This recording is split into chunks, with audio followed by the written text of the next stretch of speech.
Welcome to Oxford Plus, the podcast series for innovators and investors, brought to you in partnership with Mishcon de Reya. My guests today are Professor Kay Davies and Victoria Collett from Thomas White Oxford, the development company of St John's College, Oxford. Kay is an acclaimed academic and innovator, Emeritus Dr. Lees Professor of Anatomy and co-director of the MD UK Neuromuscular Centre at Oxford, with a distinguished career spanning genetics, physiology and medical research. Victoria is a development director at Thomas White Oxford and led the creation of Oxford North, a 1.2 billion innovation district launched in September 2025, developed in partnership with Stanhope, Ontario Teachers Pension Plan and St John's College. The project includes 1 million square foot of labs and workspaces, plus 317 new homes with the Hill Group. I'm very much looking forward to discussing Oxford North and its recent launch with Kay and Victoria, who bring very different perspectives. Kay as an academic and Victoria as a specialist in mixed-use developments. Kay, Victoria, thank you so much for joining today. Kay, I'm going to start with you because you come at this from the academic, innovator, the user perspective. For those listening, a bit of context about your background, your work within companies, and then we'll lead on from there. It's very good to be here and tell the story. Actually, I have been working on a tragic disease called Duchenne Muscular Dystrophy, which is a muscle wasting disease, for the last 30 years of my life. These patients go into a wheelchair at 12, used to die at 20, now survive into their 30s, but it's a terrible wasting disease and there is no treatment. So I've dedicated my research career to finding a cure, or at least an effective treatment for these boys. I'd love to hear a bit about the structure and the companies that made up your journey through trying to cure a disease. It articulates a lot of what places like Oxford North have been built to help with. It's important to realise that you can start in an academic lab, you can work out what causes a disease, you can then develop a potential treatment, but the only way you can get it to patients is to set up a company and spin out. I did that for the disease that I studied, EMD, and that's what Oxford North is all about, facilitating that interaction. It also facilitates the academic interaction because sometimes the clinical trial doesn't work. You have to go back to the bench and then back to the company to set up another clinical trial. So it needs to be flexible, it needs to be multidisciplinary, and it needs to be very connected to the biotech environment. And where are you in that cycle at the moment? We've taken one drug to the clinic, which didn't work after a year, so we had to go back and do more studies to find out why it didn't work. We're now at the point where we know why it didn't work, and we've done future screens to get a new drug. So we're just about, in fact, to think about setting up a company to take this drug to the clinic. Amazing. So you really have been in the academic, in a commercial, then back in the academic. So you can speak so knowledgeably to that experience. And for those listening that perhaps haven't had that experience, what are the differences that you observe between that academic setting and that more commercial setting that really might not be evident to people that haven't been in them? The most important thing is once you go from an academic lab into a company, you have serious milestones. So you're all very focused on getting the drug and getting the right endpoints and also interacting with patients and patient organisations. So it's completely different. The pace is different. You can't afford to fail. So there's an intensity of work and interaction with patients and their families because they're relying on us to try and do our best to get a drug to work properly. And in previous spaces you've experienced, how have you found that some of those things have either not necessarily been well served, and what have been the positive things that you've experienced where you thought, gosh, that was just so well thought through and that really worked so well for us at that moment? That's a bit of an unfair question to ask me because if you begin sort of 20 years ago, and when we did the clinical trial, which is some years later in 2018, we already set up a company. I think when we first decided to go commercial, the university, even the University of Oxford, which is ahead in this sphere, was not quite ready to set up lots and lots of companies. That landscape is now completely different, which is why Oxford North is so timely. We can interact with industry much more. There is still a shortage of venture capital, but that's a problem all the way around the world right now. But the most exciting thing is that it took us 30 years to go from knowing what the gene was to taking things into the clinic. That is now much shorter because of AI and just general technology developments within that pipeline. So this is perhaps one of the most exciting times in science. And what we have to do is make it the most exciting time to deliver that science to the patients. And just before we move on, because I'm so keen to bring Victoria into this conversation too and talk about some of the ways in which Oxford North has been designed for sort of almost the kind of the call to action / problem statement that you're articulating. I would love to know from your perspective now with your company, how would you see, obviously in an ideal world, the next 5 years developing and your evolving needs in a space? Well, first of all, you need to start small because you'll do a small clinical trial in phase 1. And then we need to expand nationally and then expand internationally to capture all patients. So we will have to set up a bigger management group. And I think the experience of other companies, even within Oxford North, will allow us to collaborate and learn in that space. We learn from each other. Each experience is different. There are always massive challenges. There are also massive dips. The thing is to catch the dips against someone else's positive because it keeps everyone optimistic about the outcome. So I think you need an ecosystem where you get all of that. You get the science and you just get the spirit of what you're doing and the real need to act fast. And you keep coming back to that, a sort of need for urgency, the pace, and the real difference in these more commercially orientated spaces versus the academic, which has its own tempo and cadence. Victoria, when you're developing the space that you have with Oxford North, how is that being incorporated into how you build leases, accommodate, and quite frankly, just think about filling the space? The whole environment has been designed to enable discovery and with the scientists' need for urgency in mind. So in terms of the physical space, the buildings are clustered around Falaise Park, which is about the size of Trafalgar Square, to give you an idea of scale. And they all look out over the park and have this beautiful environment, which should sort of stimulate inspiration and also help people relax when they're in this very fast-paced, intense environment, because that's very important too.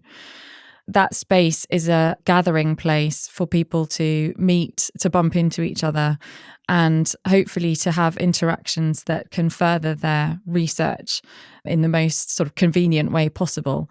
The Red Hall's been designed to be a gathering place as well. It has a cafe for the whole estate, and we hope that our tenants will use that as a space to meet and to collaborate as well. And then in terms of our approach towards being a landlord, we want to partner with our companies and make real estate easy for them because it's the least important thing that they're doing. They need a space to do the science, but they shouldn't be thinking about that space and how it works. So we want to understand their business and be as flexible as possible, both during growth stages and contraction. The space needs may change and the buildings are very flexible, so they can either flex their requirements within the space they occupy or look at other spaces within our estate. And we have detailed planning consent for 3 more buildings that have got custom designed lab space of various different configurations. So that gives the potential for very fast growth, which we do see sometimes in these companies, and that's obviously what people are aiming for. Is there any specific type of innovative science that you're focused on? Yes, absolutely. I think we were particularly focused on early stage R&D that requires those serendipitous moments and that community spirit where people can learn from each other and share both the good times and perhaps the low times that businesses go through as they're spinning out and scaling up. But in terms of sectors, life science, biotech, AI, quantum, and the professional ecosystem that supports it are all catered for. And SMEs through to big companies can be accommodated. We have fitted labs being built at the moment, which are available from 1,000 square feet. So that could be a team of 5 just coming out of one of the Oxford incubators. And then we have really landmark HQ buildings that have detailed planning that bigger companies could move into. Amazing. So it's quite an interesting melee of things you're trying to support because there's that urgency that I'm hearing both of you speak to, but there's also space and community. And actually trying to find and house both of those could feel contradictory, but as you articulate, the urgency is almost sort of threaded through the way in which you're building the contracts, if I'm hearing you correctly, and how you can accommodate on that side and really make it a non-problem for them. And then the creativity and the spaces and the community is very much embedded through this space itself. So there's both the design of space and there's the design of how you interact. And I'd love to hear, Victoria, a little bit of your background specifically and how you've brought your own expertise to those respective areas. So I came into this project working for Thomas White, Oxford, 3.5 years ago. And I came into it not having a background in science parks. I've majored on mixed use developments throughout my career, starting off in regeneration in some of the most difficult urban areas in the country. And then I worked abroad and did huge mixed use master plans that were aiming to support both local populations' need for leisure as well as encouraging visitors to come into the area. And that mixed use complexity is what I enjoy, and the ability for the different types of space to complement each other. For example, housing in a mixed use master plan brings in much more of a 24/7 atmosphere and makes sure that there are people around all of the time and people using your open spaces all of the time. And that's very much the intention of Falaise Park, is that it's a park that is used by the local community, both existing and new. As our new residents move into Oxford North, we have about 10 homes occupied at the moment, which is fantastic, but we're looking forward to having even more residents moving in. I've brought that leisure approach and the need for mixed use to animate space from my past and brought it here. And what's really been interesting at Oxford North is how all of those elements are present already, but bringing in the science and the laboratories, but also art and culture. We have a very strong public art programme, which was stimulated by Section 106 commitments or originated by Section 106 commitments, but has actually really turned into a large part of our ethos, because we found that bringing the science and the art together stimulates creativity across the two in a way that having silos and making people think that they're a science person or an art person isn't very conducive to creativity. And I think that really came through at the launch the other day, was this importance of cross-disciplinary, of the sort of water cooler opportunity, of just the stimulation of place, of art. And these things seem terribly obvious now. And I spoke in my most recent interview to Dan Gagan about the same thing at Bista Motion. They seem obvious once you do them, but 20 years ago, to Kay's point earlier, they weren't so obvious. So this is still an evolving area, and one that particularly places like Oxford that have all this amazing history, these historic buildings, but often a sense of it being behind closed doors, it can be very hard to adapt the traditional spaces. And therefore, it feels even more important that all these new spaces are taking advantage of the opportunity to be open within the community and to encourage that mutual benefit of two-way flow. You've really hit the nail on the head with how Oxford is a very stimulating environment. And I think, as you say, it's obvious once somebody's pointed it out, but the beautiful buildings and the culture, the sort of depth of culture that enriches every corner of Oxford is obviously something that has helped it to be such an innovative place and such a stimulating place for scientists. So bringing that to Oxford North through new public art is really important. And also the quality of the architectural design and how that is also very important to people, that they work in an interesting place. Going back to something that Oliver said in conversation with Event during our launch, he pointed out that the sculptures in Falaise Park are almost like campfires. So they're actually planets with a lovely structure supporting them that includes a circular bench, and people can sit on that and face inwards around a campfire. And that planet provides the illumination and that gathering point. It was very interesting to hear him say that that was part of his inspiration. So he saw our park and was stimulated to create that campfire approach where people can gather and talk and be inspired in the way that, humans always have been, looking up to the stars and thinking about our place in the universe and inspiring awe and wonder is a very creative thing. The other thing about the park is that it's a destination. So even if you're not involved in Oxford North, you can still go to Oxford North and meet other people that are there. And I think that's where it'll catalyse future growth and future interactions and actually more innovation, as you say. I love that image you just evoked, by the way. And I didn't have the pleasure of joining that evening where Oliver Eliasson presented his work. But I think that idea of sitting around a campfire and the creativity, but it also takes me back to the sort of our evolutionary anthropological beginnings, which we covered recently with Robin Dunbar.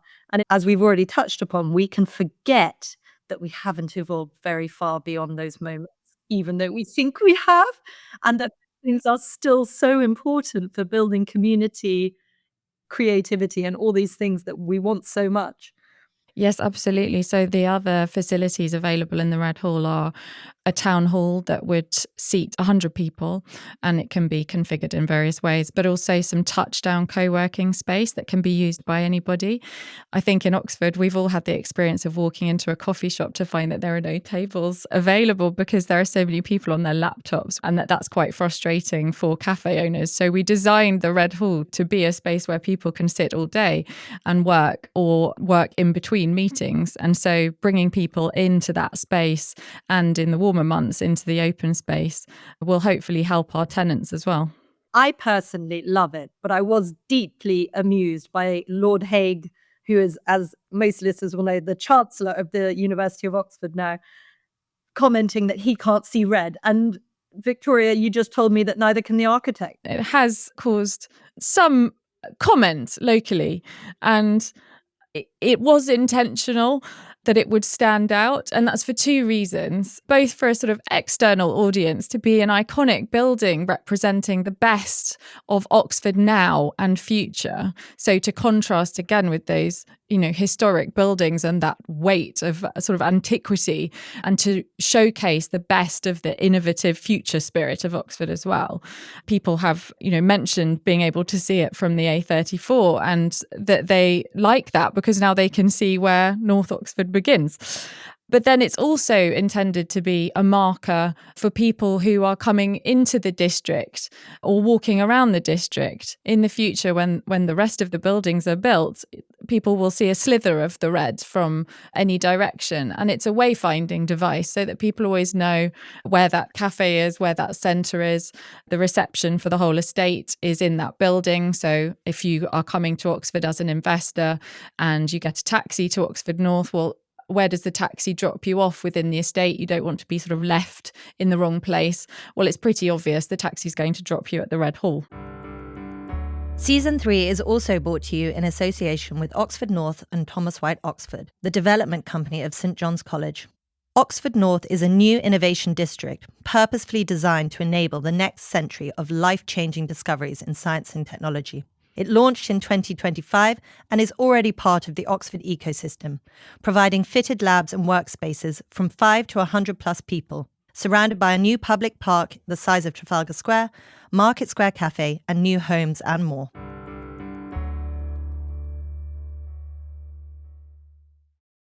Increasingly, what we're discussing is, as we mentioned, now received wisdom, whereas it wasn't a while ago. But are there material aspects that you think, even within that context of people know about community, creativity, innovation, clustering, are there things that you think make Oxford North particularly unique? I think the proximity to the academic environment is good. You can just get on a bus and you can be there. I mean, I set up a company, but I was never a company director or a CEO. I was just part of the scientific advisory board. And a lot of people do that. They want to continue their academic pursuits while setting up companies. The very fact that we've got good cycle network, a bus stop outside Oxford North, it just makes things so much easier and means it's 15 minutes, let's not exaggerate, to get from the centre of Oxford to Oxford North. And so that makes a huge difference. How close is Parkway? Yes. On the shuttle bus that we'll be laying on, it will be 5 minutes away. Thinking about the East-West rail line and really bringing the whole region into one Silicon Valley type area, which I think is particularly important for tenants that will hopefully be coming to the UK from the US.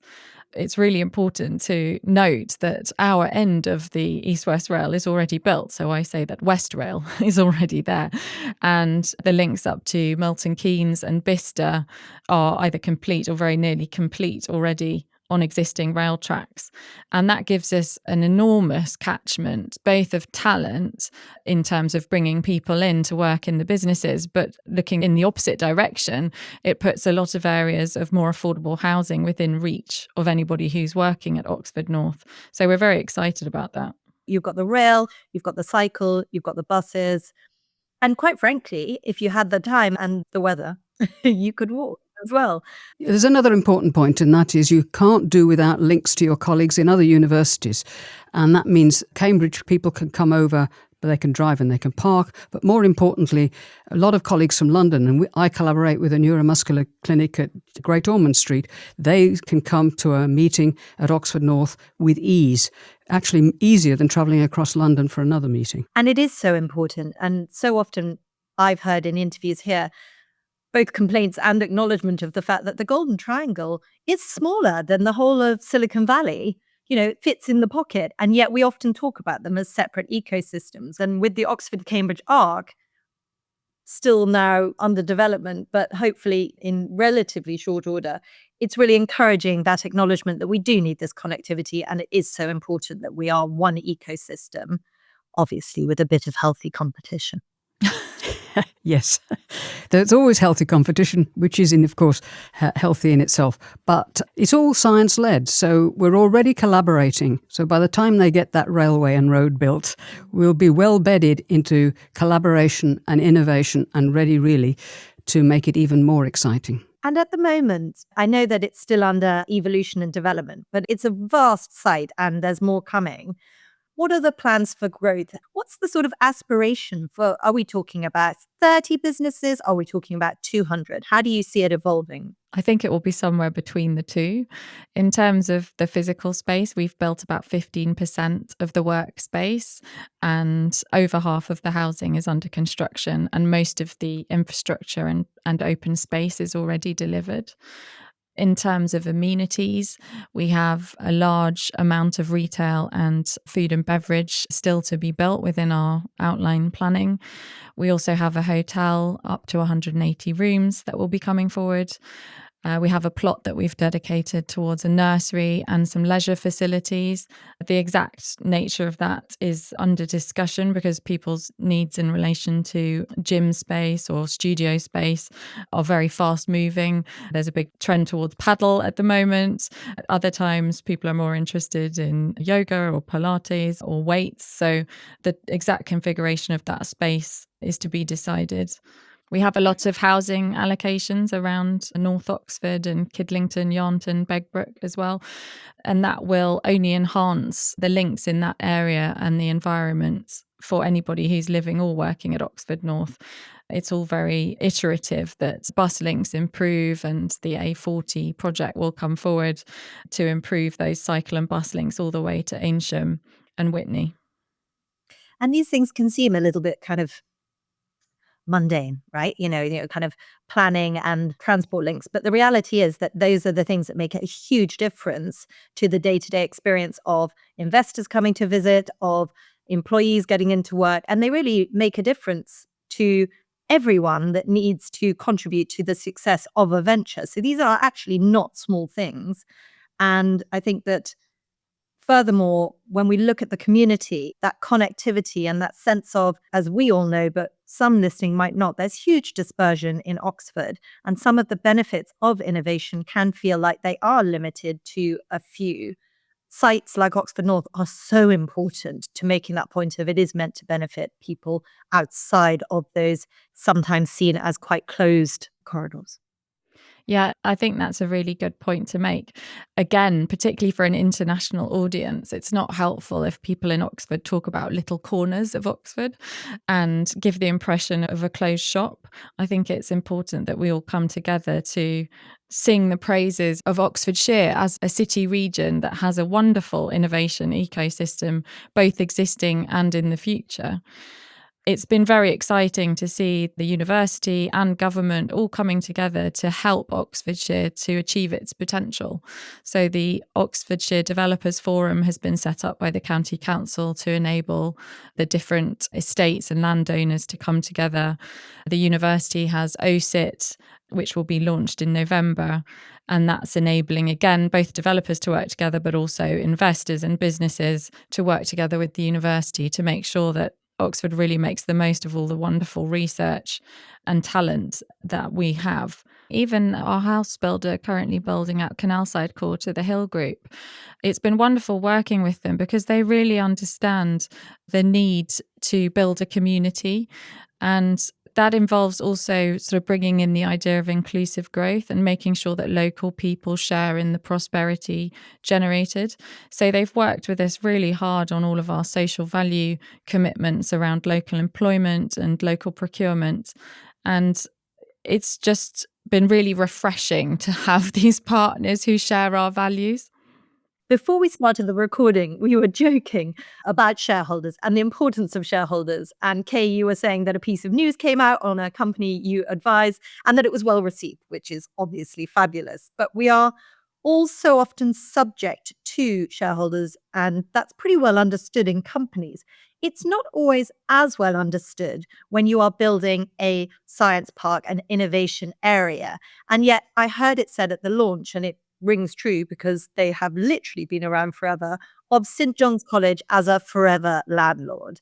And I wanted to hear from both of you potentially how that longevity of view by St. John's College has both informed the development itself, but also the perspective they can bring to things like flexibility for lease for tenants going forward. That's a really important point because I've always worked for very long-term investors or institutions that have a remit to consider the greater good and to invest in an area for the long term rather than building a building and then going to build a building somewhere else the next year.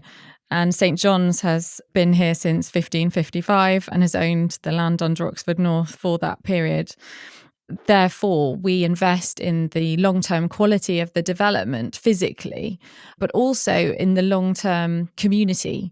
And that's both with existing stakeholders and the surrounding communities of Wolvercott and Cutterslow and Kidlington. But actually, it also means that we can take a much longer term view with tenants. And that when I said that we want to sort of be their partners, that's because it's in our own best interest too.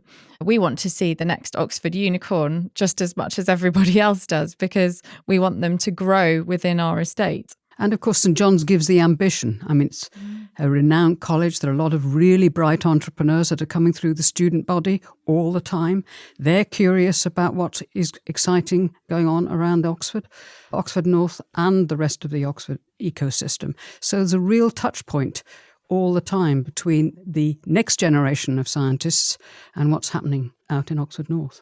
Yes, that's so true. One of the things I've enjoyed most about working within St. John's College is the wonderful paradox between the ancient buildings and this huge weight of intellect and innovation that sits, sort of in every brick of the buildings. But then you have new students coming in every year with a totally new perspective, and the generational changes are so interesting to see coming out in the way they approach the world. And it's just really fascinating and again, very stimulating to think about that intersection of ancient history combined with these vibrant young people who have their whole lives ahead of them. You mentioned earlier about the long-term nature of the investment, and I think that's one of the things that does make Oxford North unusual is that the partners involved share that long-term view, and our partners Ontario Teachers Pension Plan have a very long-term quality investment angle because they'll also be holding their share of the estate in the long term. And our development manager, Stanhope, also holds its investments. And so that investment up front, which, it's hard to do that because it costs more, but the investment up front in quality means that you have a better quality asset at the end of it. And that alignment is so key because, as we all know, whether it's a small company or, as we're articulating here, a group of buildings being built for innovation, misalignment of interest can cause so many issues. And so, St. John's, Ontario Teachers Pension Plan and Stanhope as partners, for the reasons you just articulated, seem like a very harmonious sort of triptych, if we to use the artistic reference point. I am on a WhatsApp group for something called the Inklings, which is me too. Hey, you will have seen this yesterday. Yes. There was sort of what I will call light-hearted banter about a rumoured tunnel that used to exist or potentially existed between the Eagle and Child, now owned by Larry Ellison and the Ellison Institute of Technology, and the Lamb and Flag, which harks back to Tolkien and C.S. Lewis, and this idea of sort of mystical tunnels between the two. St. John's College used to own both of these pubs and was hugely embedded through the history of innovation, of brilliance, of clearly the most leading creative minds. And so I think it's so apt that they are the shareholder building something like Oxford North, which I deeply hope has a tunnel linking it. Yes. Kay, Victoria, thank you so much. I really have so enjoyed learning a bit more about Oxford North, but also why it's been built the way it is, which I think is so important. Thank you, Susanna. Thank you very much. Thanks for listening to this episode of Oxford Plus, presented by me, Susanna Diago. If you want to stay up to date with all things Oxford Plus, please visit our website, oxfordplus.co.uk, and sign up for our newsletter so you never miss an update. Oxford Plus was made in partnership with Mishcon de Rare and is produced and edited by Story 94.